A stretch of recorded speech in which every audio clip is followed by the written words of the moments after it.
Hey guys, Andrew McFarland here from StartAJuiceBar.com. Hope you guys are feeling amazing, happy, healthy, inspired to launch your businesses. And today we are talking all about negotiations. If you don't know, as a business owner and really in life, negotiating is such a big part of your experience. And so I'm going to just share with you some things that I've learned and hopefully some tips and tricks to give you some more leverage when it comes to negotiating contracts, agreements, prices, all of these things as it relates to your business. Before I do, if you guys are new to the channel and you don't know who I am and you don't know what we do, for over the last decade, myself and our company has had the pleasure of running our own businesses in the juice bar sector, as well as supporting people like yourself launch and scale juice bar concepts, acai bowl concepts, smoothie bars, healthy plant-based cafes, and the like all over the world. So all the information you're getting here is actually coming from experience. And if you haven't yet, if you've been watching the channel but you haven't pressed the like button and you've been liking the content, now's an opportunity to do that. I'll wait. Okay, thank you. So diving in, talking about negotiations. As I mentioned, this is going to be a big part of your experience, and I really feel, and I feel strongly about this, that people who negotiate well just do better in life. And I've seen people, from my perspective, who I feel like negotiate really, really well, and people who don't.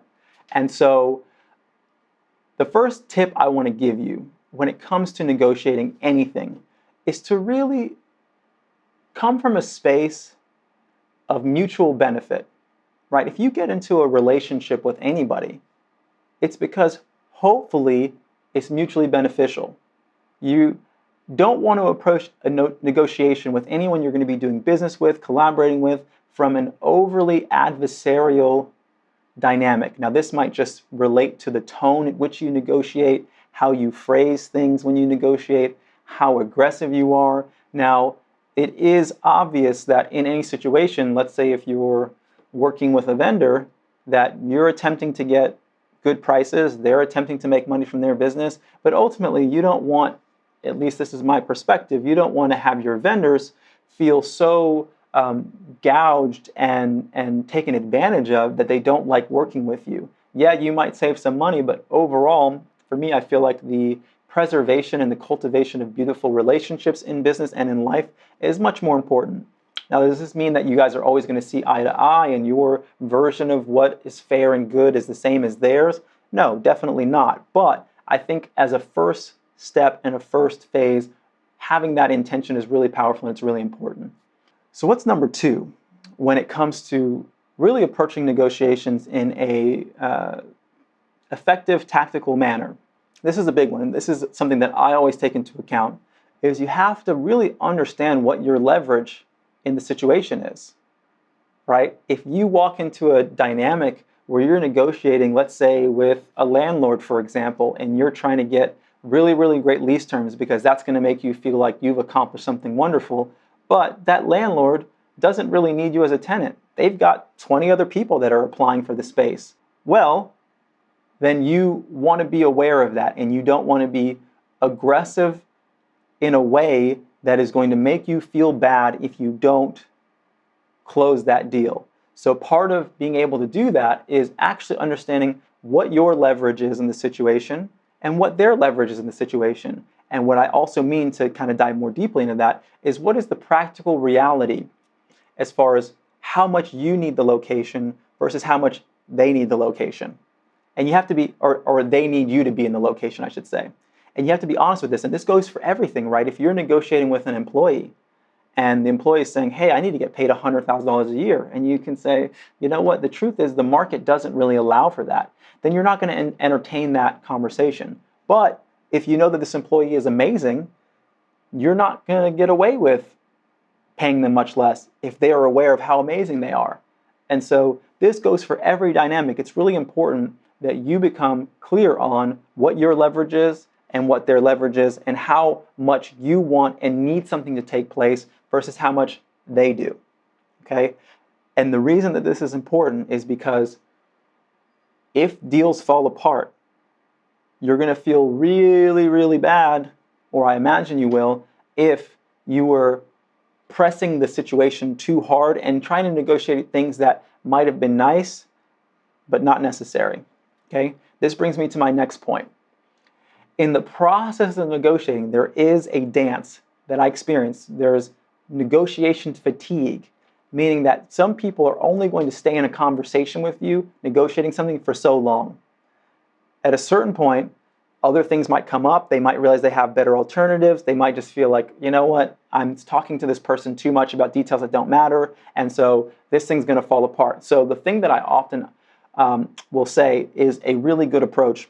If you have big asks, I'll call them, and little asks in any situation, right? This could be an employee negotiating with vendors, contractors, whatever it is. Really get everything out on the table first, and then understand the sequence of negotiating, right?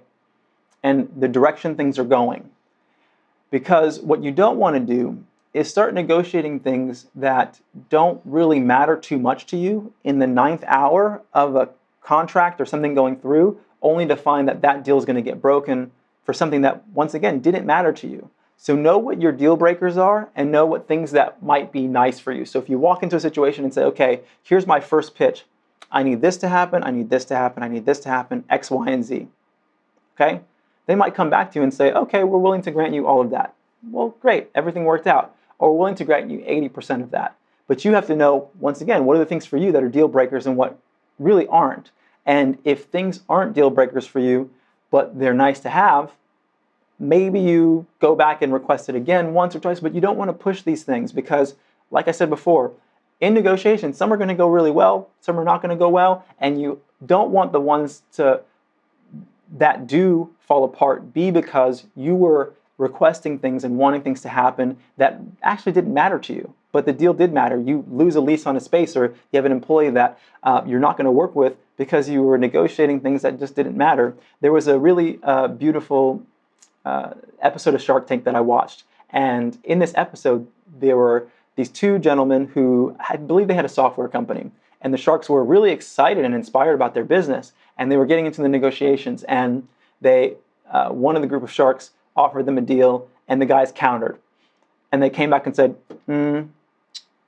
here's where we can meet you, and the guys countered again.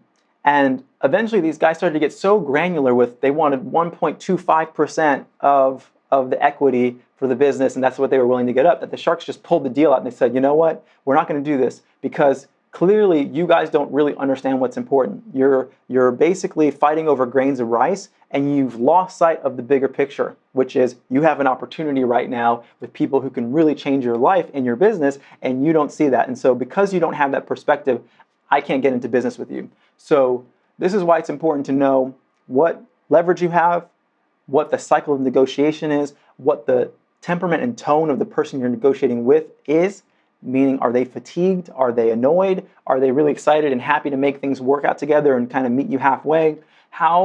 What is the energy that's involved? And don't ask for things that don't matter to you in the 9th hour, because I think that's a big mistake that a lot of people make, and I've also been someone who's made that mistake and kind of learned from it. Then lastly, I'm going to give you another tool which kind of correlates to one of the points that I made earlier, but it's more specific as to how do you negotiate with vendors. This is about really understanding the marketplace. And something that I would always do when negotiating with vendors is just allow them to learn more about what their competitors are charging in order to see, can you beat that deal or can you meet that deal? So this is a way of being very specific in your negotiation, line by line. This could go for your contractors or anybody you're negotiating with. Hey, I've got a bid over here, and the flooring from this company, they're telling me it's going to cost $10,000 less than yours. Is there something you're doing differently? I just want to learn and understand. Or can you meet that price or beat that price? Because I want to work with you, right? And then they might tell you, yeah, we can beat that price by X amount of dollars. But use the actual data, right? If anything I can emphasize in this is use the actual data. There's some times where you're negotiating with things that are abstract, but there's other times where you can actually get information. You're buying equipment, use the actual numbers. Speak to everyone else. Know that, once again, or maybe I should say for the first time, things are negotiable at times that you might not even realize. I have clients and have spoke to people who are coming to speak to us that haven't even considered negotiating with their vendors. They didn't know that the prices were negotiable. Almost everything is negotiable. So go through that process, talk to people, come from a space of mutual collaboration where you want to have that conversation. I want to be a long-term client of yours. In order for us to do that, it's got to look like this, because I've got these other vendors over here that maybe they don't offer the same quality, but their price is really good. And so how can we work together? What can you do? If they can do it for you, great. If they can't, they can't. But negotiate, negotiate, negotiate. And you'll learn a lot more from doing it. So I hope that this video has been helpful in giving you guys some insight into how you can approach negotiations. There's so much more that goes into it. There's other subtleties and nuance in the dance of negotiation, but I hope this, as a bigger picture, just gives you a good negotiating philosophy that you can use as you approach these conversations with others. So that's all for today. If you guys do need support with your business in any capacity, we have a full-scale development agency. We can help you from where you are now to where you want to be, whatever that looks like. So your menu development, brand development, all the way to really training your staff and everything in between. So reach out to me personally at Andrew@StartAJuiceBar.com. Would be happy to discuss how we can help you. And before we go, if you guys haven't pressed the like button yet, why haven't you pressed the like button? Now's another opportunity to do that. You can press that. If you have any questions or comments or just want to tell me that you've been enjoying the content, that goes in the comment box below. Subscribe to the channel. Hit the notification bell so you get alerted anytime we release new content. If you guys like podcasts, we have a podcast on iTunes and Spotify at The Juice Bar Experts. We're also on Instagram. You can even direct message me on Instagram at StartAJuiceBar. And until next time, hope you guys are doing well. See you guys at the next video. Hope you guys have been enjoying the video content. If you are inspired to launch your juice business, but you're not exactly sure what steps to take, for you, we've created a free ebook. 15 steps to starting a juice business from scratch. This is going to give you a high-level overview of everything you need to do from where you are now all the way to opening your business.